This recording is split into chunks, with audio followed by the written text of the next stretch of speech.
अखिल झारखंड प्राथमिक शिक्षक संघ के तमाम यहाँ पर पहुंचे हमारे शिक्षक लोग, पूरे झारखंड प्रदेश की टीम आप लोग यहाँ पर पहुंचे हैं। सबसे पहले मैं आप सबको अपना झारखंडी जोहार करता हूँ, प्रणाम करता हूँ, नमस्कार करता हूँ, आदाब करता हूँ। मेरे साथियों, आप सब शिक्षा के मंदिर को अपने शिक्षा और ज्ञान से प्रज्वलित करते हैं और भविष्य की पीढ़ियों को गढ़ते हैं। आपके ऊपर झारखंड के भविष्य को गढ़ने की एक बहुत बड़ी जिम्मेदारी है, लेकिन एक सबसे बड़ा दुख इस बात करके होता है कि इस राज्य के राजभवन में जहां पर गवर्नर साहब बैठते हैं, वहीं पर हमारे झारखंड के शिक्षा के मंदिर को प्रज्वलित करने वाले लोग अपनी मांग को लेकर के जब आप बैठते हैं, तो इसका मतलब कि राजनीतिक सत्ता को राजनीतिक चिंतन करना होगा कि आखिर ऐसे शिक्षक यहां पर आकर के क्यों बैठे हैं। ये कोई छोटी बात नहीं है।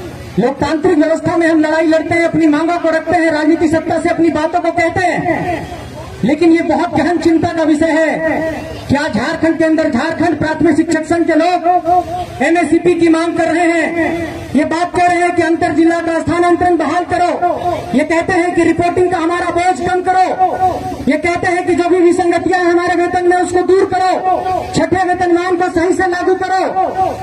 लेकिन राजनीतिक सत्ता को ये बात नजर नहीं आती। उनको ये नजर आता है कि कैसे हमारा कोयला बिकेगा, कैसे हमारा खदानों में जाकर के लीज धारण करेंगे। इन सारे चीजों पर इनकी प्राथमिकता होती है।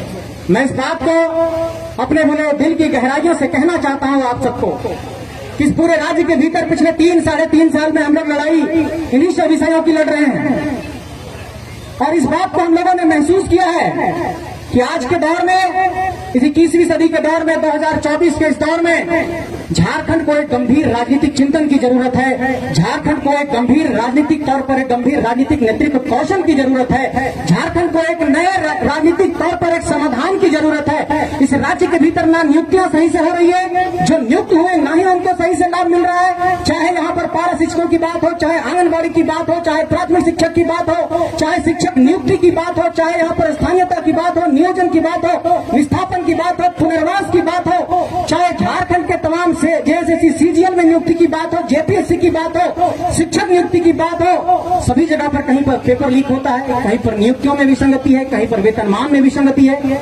ये पूरे राज्य की दुर्दशा बन गई है कि इसे अंचल कार्यालय में एक म्यूटेशन कराने से लेकर शिक्षक के मंदिर में अपना वेतन पाने को लेकर हम संघर्ष कर रहे हैं। इस संघर्ष को मैं सलाम करता हूं कि आप लोगों ने आज यहाँ पर अपनी बातों को रखा है। मैं पुनः इस बात को लेकर के अपना संकल्प दोहराता हूं कि आप लोगों की इस मांग के साथ सिर्फ खड़ा नहीं हो, जिस मोर्चे पर भी, जिससे भी, जहां पर भी, जिस रूप में टकराना पड़ेगा, हम लोग टकराने के लिए तैयार रहेंगे। इस बात का भी भरोसा दिला रहा हूं।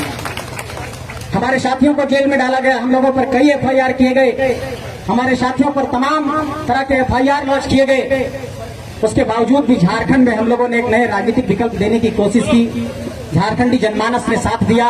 इस बात को दोहराना चाहता हूं कि राजनीति में सत्ता हासिल करना, सांसद विधायक बनना पहली प्राथमिकता नहीं है। इस बात को आपको दोहराना चाहता हूं कि आपकी लड़ाई को लड़ना और इस लड़ाई को जीतना हमारी पहली प्राथमिकता है, और इसमें हर मोर्चे पर आपके साथ खड़े रहेंगे।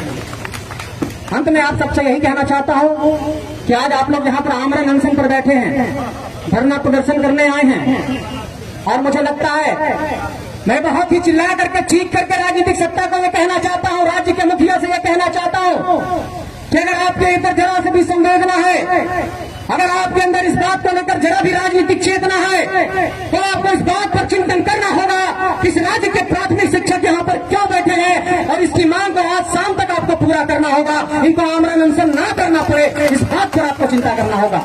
आप भेजिए किसी अपने ब्यूरोक्रेसी के, नौकरशाही के किसी लोग को, कोई वार्ता करने आए।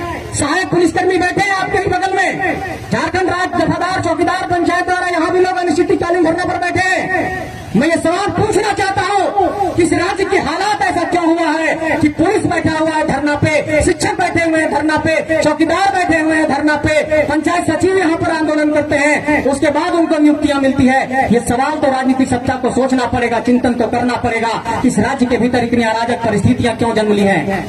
किसी राजनीतिक सत्ता के विचारधारा पर, उसके सवाल पर नहीं उठाना चाहता हूं।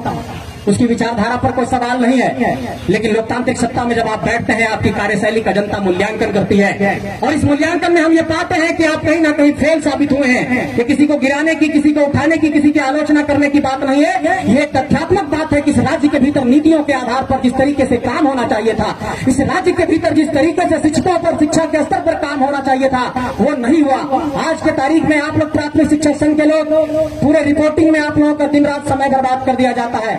शिक्षा के तौर पर एक शिक्षक हैं आप लोग, जो डिलीवरी आप लोगों को बच्चों को पढ़ा करके भविष्य को गढ़ने में दिया जाना चाहिए था, उस समय को दूसरे काम में बर्बाद कराया जा रहा है। मैं ये कहना चाहता हूं कि मानव संसाधन का इस्तेमाल जिस रूप में आप कर रहे हैं, जिस रूप में आपने नियुक्ति किया है पढ़ाने के लिए, तो हमें पढ़ाने की जिम्मेवारी दो। अगर उस काम में फेल हुए तब मानेंगे, लेकिन आप हमसे एक्स्ट्रा काम कराओगे, बदले में वेतन भी नहीं दोगे, वेतनमान भी नहीं लागू करोगे, एमएससीपी भी लागू नहीं करोगे, छठे वेतनमान को नहीं लागू करोगे, अंतर जिला अंसाधन को लागू नहीं करोगे। और जब ट्रांसफर होता है तो क्या होता है, जिला स्थापना की बैठक में डीएससी साहब क्या करते हैं, और उसके बाद क्या होता है, जाकर के सेक्रेटरी साहब के पास, डायरेक्टर साहब के पास। इसलिए बात किसी से छुपी नहीं है। अभी कुछ दिनों पहले कुछ शिक्षक हमसे आए कि ट्रांसफर कराना चाहते हैं, पता चला कि स्थापना की बैठक में उसी का नाम शामिल होगा जो पैकेट को ढीला करेगा। इस तरह की परिस्थितियां झारखंड के अंदर बनी है। इसलिए मैं ये कहना चाहता हूं कि आप लोगों के इस मांग के साथ खड़ा हूं। आप लोग जहां भी याद करेंगे, ये आपका भाई, ये आपका दोस्त, या आपका झारखंड का बेटा संजय मेहता आपके साथ खड़ा रहेगा, आपके साथ दिन रात संघर्ष करते रहेंगे। आप सबका बहुत बहुत शुक्रिया, धन्यवाद।